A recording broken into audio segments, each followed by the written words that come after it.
day, beautiful soul family, and welcome back to Miracles Beneath the Surface. All the honor and all the glory and praise goes to our Heavenly Father in Yeshua's name. Beautiful soul family, we're going to be doing a Bible study.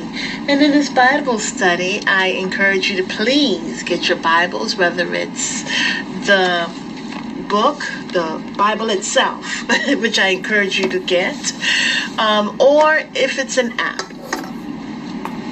And we are going to be going into the book of Joshua. Namely, we're going into Joshua chapter 6. And we're going to be reading 1 till 27. Okay, so let's begin. Now the gates of Jericho were securely barred because of the Israelites. No one went out and no one came in. Then the Lord said to Joshua, "See, I have delivered Jericho into your hands, along with its king and its fighting men. March around the city once with all the armed men.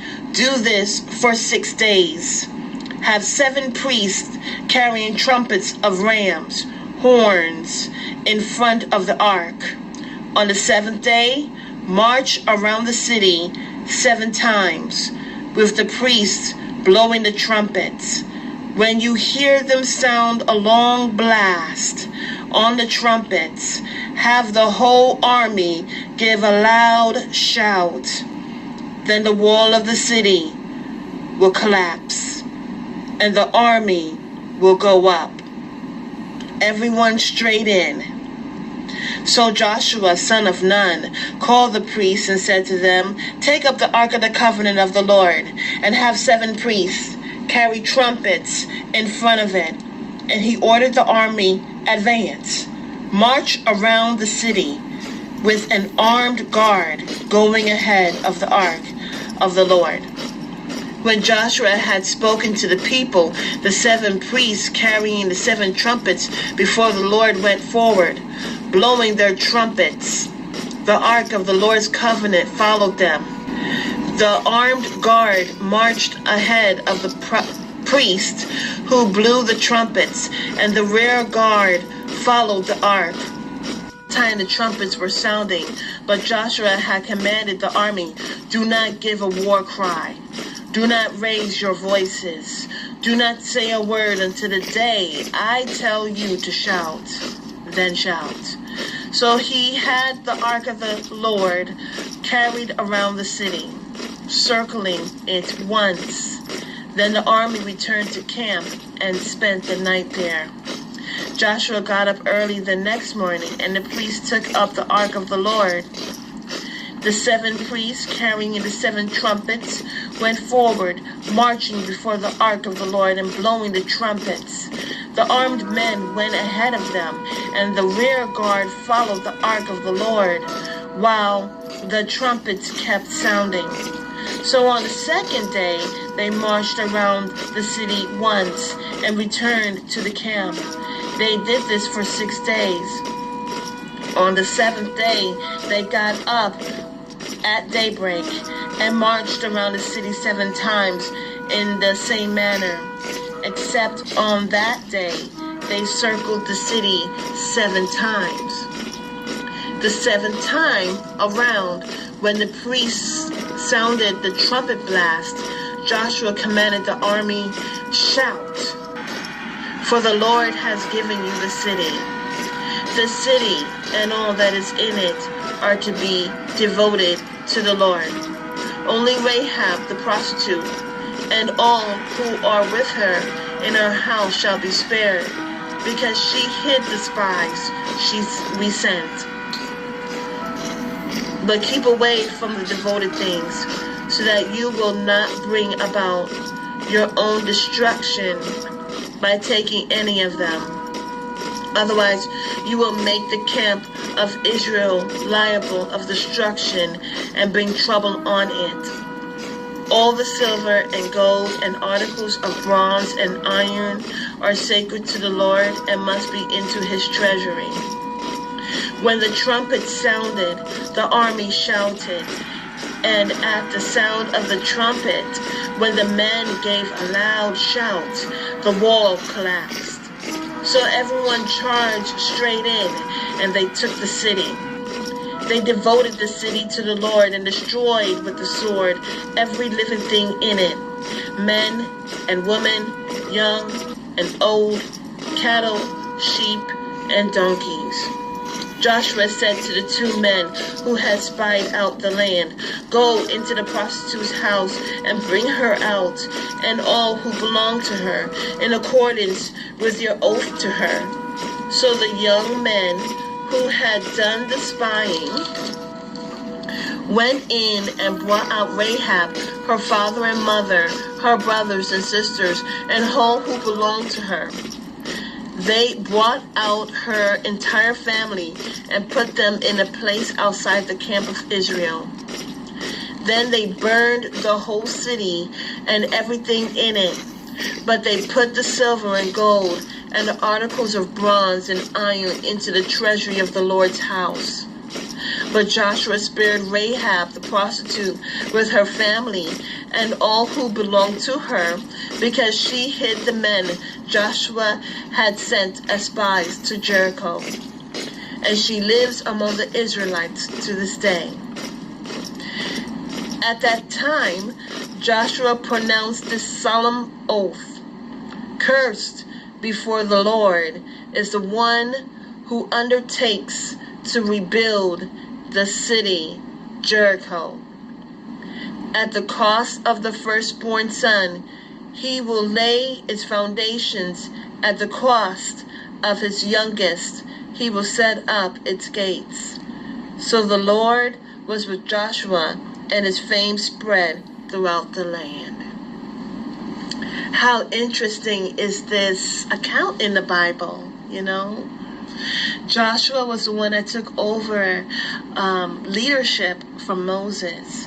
He was called by God to do such thing. And there was a conquest. They had to go into their promised land. Jericho had a wall built up. You know, they put a lot of investment into that wall. That wall made them feel protected. You know, they already knew about Jehovah. They already knew about the Israelites. And so interesting, that's why they built the wall. It says in here, it says, "Now the gates of Jericho were securely barred because of the Israelites." So they had the wall and they had their bars, and they're like, we need to have these bars to keep them out. Okay? You know, when you go through life, this happens too. There are people who know certain things, and they will do whatever they can to keep you out of your promised land. Hallelujah. But here we see that it wasn't them taking matters into their own hands and doing things as they saw. You see,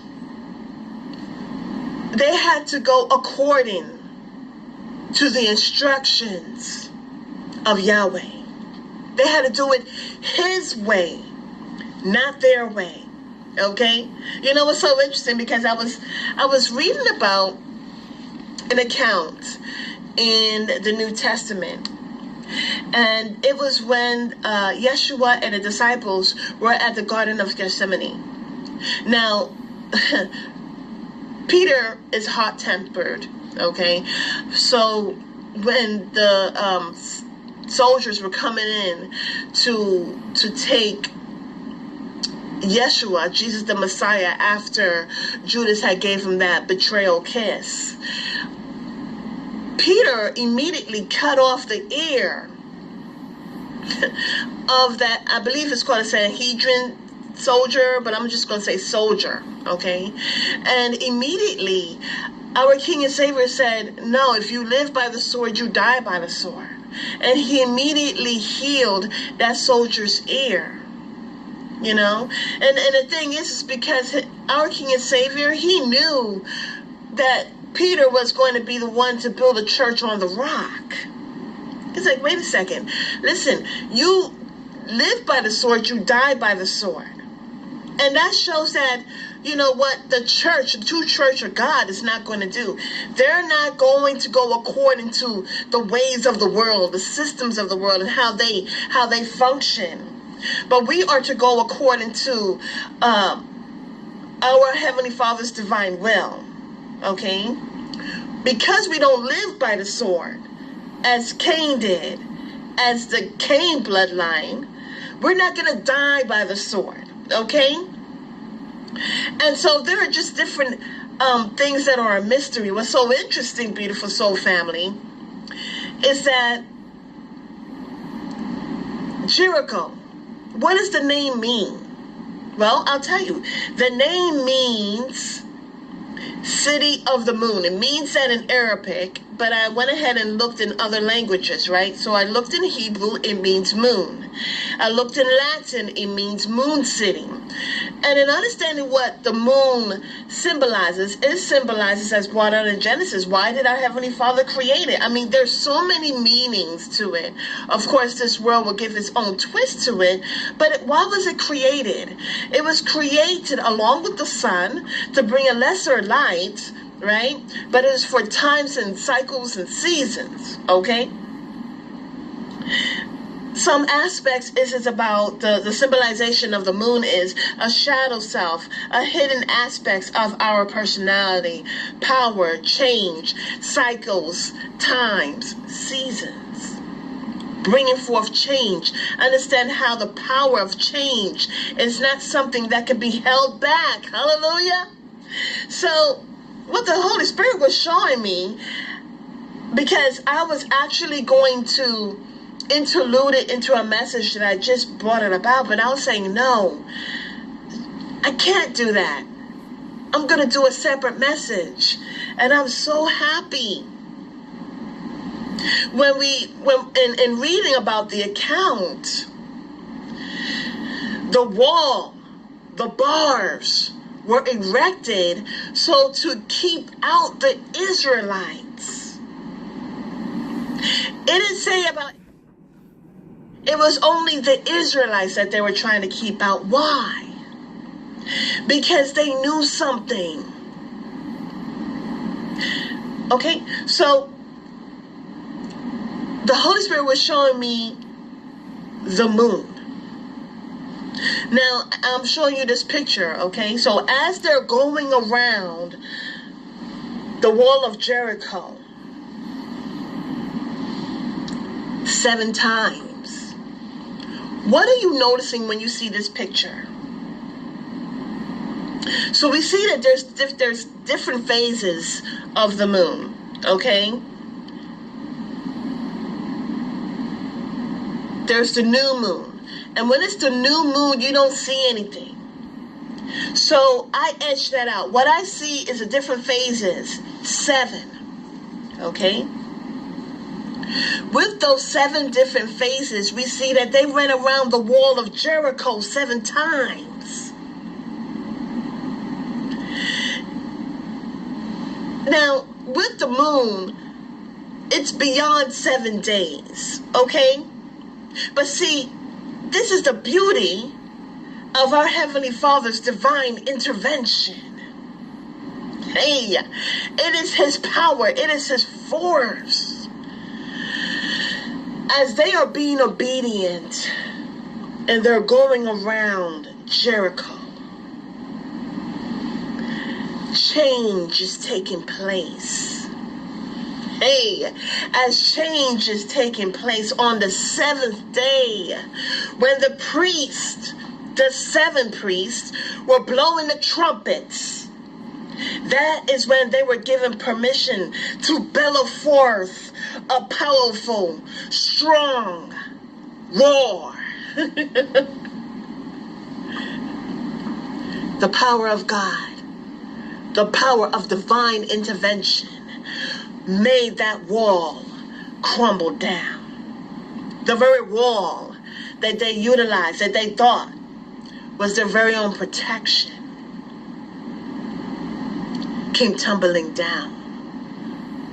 So powerful. You see, each time they were going around the city of the moon, they were bringing forth change. Hey, it was a mystery of how is this wall coming down. Well, the mystery is not really a mystery. It's the power of Yahweh. When you're going around certain situations in your life, certain walls that have been erected, bars that have been erected to keep out your blessing, to keep you separated from your blessing, as long as you're obedient to the Most High Yah. And then on the seventh day, hallelujah, what happened on the seventh day? Our Heavenly Father created what? He created rest. Hallelujah. Hey. So as you're going through those days, as you're going through it, you're being quiet. You're trusting our Heavenly Father. And then on the seventh day, you're bellowing forth a loud praise. It's a roar. And that roar, it's coming from deep within. It's coming from a point of purity, a point of serenity, a point of power. And those walls are coming down. I say it again. Those walls are coming down. The things that are hidden are coming down. Hallelujah. Hey, so beautiful. Our Heavenly Father and His divine intervention makes those walls come down. Beautiful soul family, I encourage you to humble yourself before our Heavenly Father. Yeah, there may be things that are hidden. Yeah, there may be walls that have been built just to keep you out. But as long as you continue to be obedient to our Heavenly Father, and on the seventh day bring forth praise, those walls will come down. Have a beautiful and wonderful day. God bless.